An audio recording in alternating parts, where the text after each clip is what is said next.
여러분 안녕하십니까? 오늘도 리플사와 XRP 관련된 영상 제작을 해보고 있습니다. 이런저런 소식들 중에 가장 먼저 소송 관련된 소식들을 보도록 하겠는데요. 자, 리플사 측의 변호인인 제임스 필란 변호사가 자신의 트위터를 통해서 이야기하기를 다가오는 4월 30일 소송 관련 디스커버리 컨퍼런스가 진행될 예정이다 라고 이야기를 했습니다.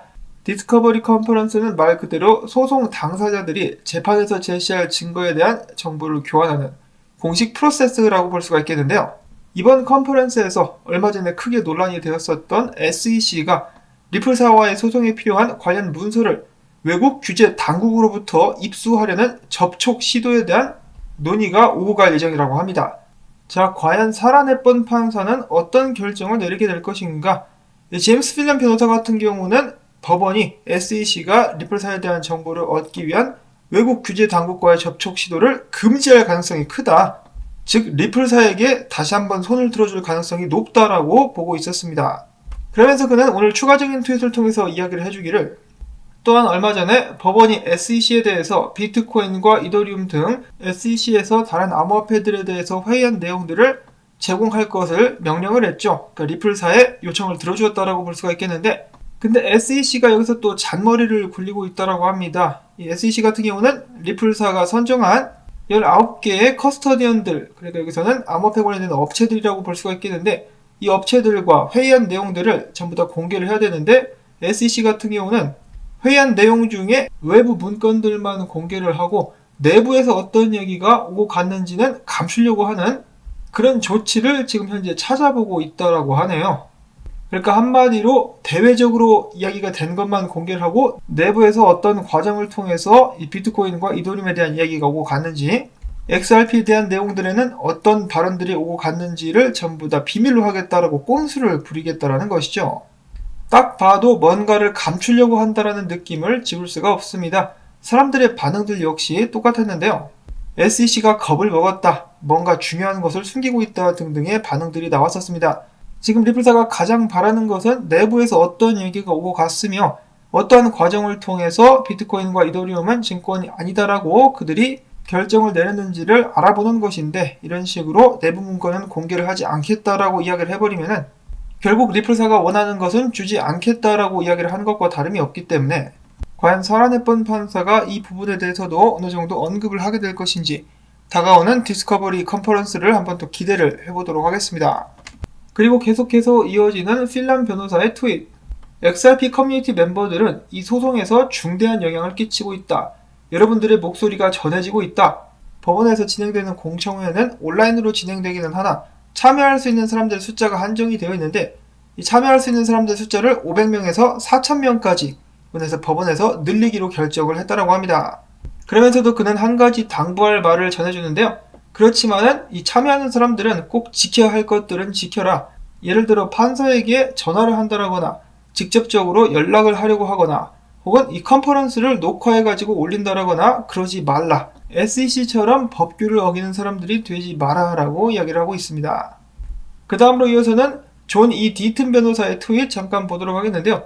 미국의 상품선물거래위원회 CFTC의 의장 히스타버스가 최근에 밝히기를 비트와 이더는 상품이다. 그리고 XRP는 확정이 되지 않은 상태인데 이를 위해서 SEC와 적극적으로 논의 중이다. 자, 그러면서 이 디튼 변호사가 이야기하기를 만약에 SEC가 원하는 대로 XRP를 증권으로 간주해버리게 된다면 다른 암호화폐들도 얼마든지 증권이 될 수 있을 것이다. 이번 소송 결과가 끼치는 영향이 얼마나 크게 될지 그것에 대해서 다시 한번 강하게 강조를 하고 있습니다. 그리고 CFTC 역시 SEC의 움직임에 예의주시하면서 또한 이 소송 결과를 주의 깊게 살펴보고 있다는 것을 알 수가 있는 그런 부분이겠죠. 자, 과연 미국 내에서의 XRP 그리고 다른 암호화폐들의 운명은 어떻게 될 것인가? 그 다음에 유명 유튜버 중에 싱킹 크립토라고 있습니다. 이번에 빵형과의 인터뷰를 진행을 했다라고 하는데요. 무려 55분에 걸쳐가지고 둘이 함께 이런저런 이야기를 했는데 영상이 오늘 올라왔습니다. 전체 내용을 감상하고 싶으신 분들께서는 유튜브에서 싱킹 크립토를 검색하셔가지고 들어가셔서 시청을 하시면 될 것 같고요. 이 인터뷰에서 나왔었던 몇 가지 발언들, 주요 발언들 몇 개를 살펴보자면 빵형은 이야기하기를 지금 현재 리플사는 아직도 많은 숫자의 중앙은행들과 함께 일하고 있다라고 이야기를 했으며 리플사는 올해에만 추가적으로 150명에서 200명 정도의 직원을 고용할 계획이다라고 이야기를 했습니다. 자, 전 세계 많은 중앙은행들과 함께 일을 한다는 것은 그만큼 CBDC에 관련된 사업이 진행 중이 아닌가라고 많은 사람들이 예측을 해보고 있고요. 또한 이번 소송 때문에 리플사가 망할 것이다 라고 이야기를 하는 그런 루머들이 많이 있었는데, 그것과는 달리 리플사는 오히려 더욱더 사업을 확장해 나가고 있다는 것을 알 수가 있는 그런 부분이었었습니다. 그리고 싱킹 크립토 같은 경우는 직접적으로 빠영에게 묻기를, 자, 지금 리플사의 에스크로에 엄청난 숫자, 무려 478억 개의 XRP가 묶여 있는데 이것을 소각하는 게 어떻겠느냐, 뭐 이런 식으로 질문을 했더니 빵영이 답하기를, 나는 새로운 아이디어의 개방적이다. 당연히 쉬운 안건이 아니기 때문에 쉽게 대답할 수는 없지만 XRP 소각에 관련된 가능성도 일단 열어놓고 있다라는 것이죠. 저는 개인적으로 소각은 좀 하지 않았으면 좋겠다라고 생각을 하는데, 정말로 XRP를 전 세계적인 암호화폐로 키우고 싶다라면은 그 원래 디자인 됐던 대로 밀고 나가는 것이 좋지 않을까, 차라리 에어드랍을 시켜가지고 홀더들에게 좀 나눠주는 것은 어떨까라는 생각을 해봅니다. 자, 그 외에 빵영은 이야기하기를 리플사가 XRP를 버린다는 것은 말도 안 된다며 이런 비난은 잘못된 정보라고 다시 한번 강조를 했습니다. 특히 이 부분 같은 경우는 굉장히 잘못된 정보들이 많이 있죠. 리플사가 XRP를 버릴 것이다. 리플사의 사업의 중심이 XRP에 가 있기 때문에 그런 일은 일어나지 않을 것이라고 저는 수차례 여러분들께 영상을 통해서 말씀을 드린 적이 있었는데요.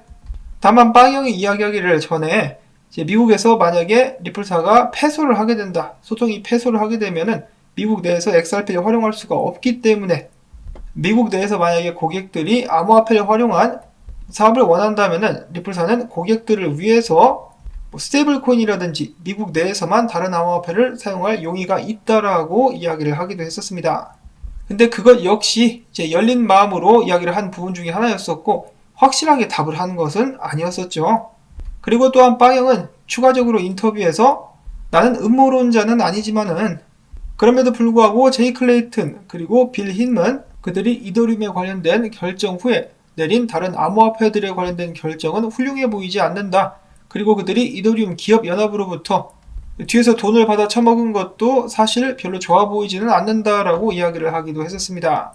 그리고 또한 그레이스케일의 디지털 라지캡 펀드에서 XRP가 빠지고 체인링크가 들어갔는데 그런 부분들도 마음에 들지 않는다라고 짜증을 좀 냈다라고 하네요.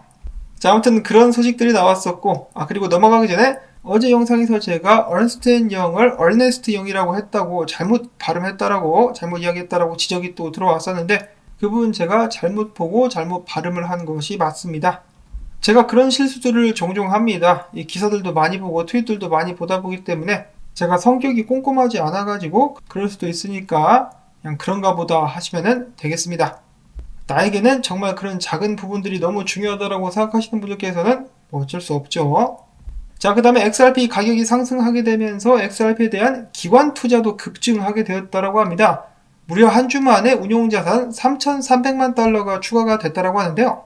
이 정보의 출처는 코인시어스입니다. 이들이 공개한 보고서에 따르면 지난 한 주 동안에 XRP 투자 상품에 3,300만 달러 규모의 기관 자본이 유입돼가지고 총 운용자산 규모가 8,400만 달러로 증가를 했다고 하죠. 코인시어스 같은 경우는 영국 런던에 위치하고 있는 회사이기 때문에 XRP 관련된 상품을 아직도 제공을 하고 있습니다. 그러면서 보고서에서는 덧붙이기를, 최근 디지털 자산에 대한 투자 수요가 다시 살아나는 것은 기관 투자자들의 수용 증가, 인플레이션 우려, 그리고 가격 모멘텀 등이 복합적으로 작용한 것으로 본다라고 이야기를 했습니다. 자, 이런 상황 속에서 소송만 안정적으로 마무리가 될 수 있다면 더욱더 큰 모멘텀을 기대해 볼 수가 있을 텐데, 그런 의미에서 합의를 좀 하면 안 될까? 그 다음에 리플사의 CTO 데이빗 슈월츠의 트윗입니다. 많은 사람들이 기대를 걸고 있는 스파크 토큰 에어드랍.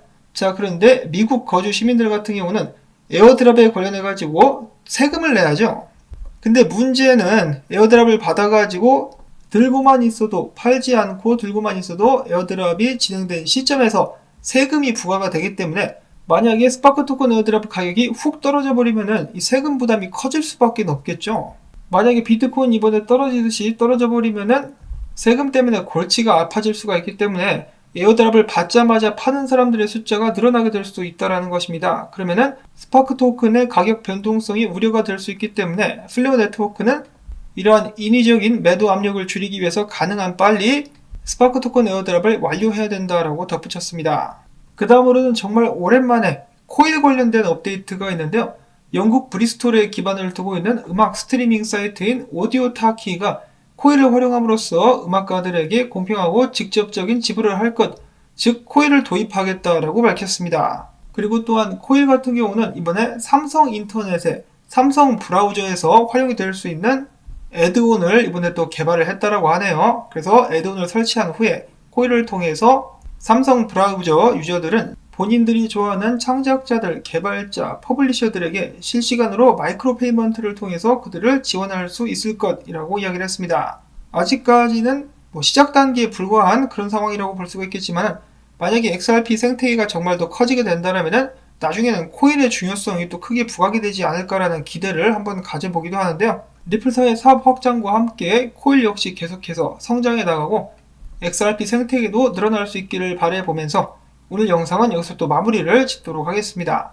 오늘도 마찬가지로 토마토밭에 물 뿌리기 광고 시청 통해서 부탁을 드리면서 저는 다음에 새로운 소식 가지고 인사를 드리도록 하겠습니다. 안녕히 계십시오.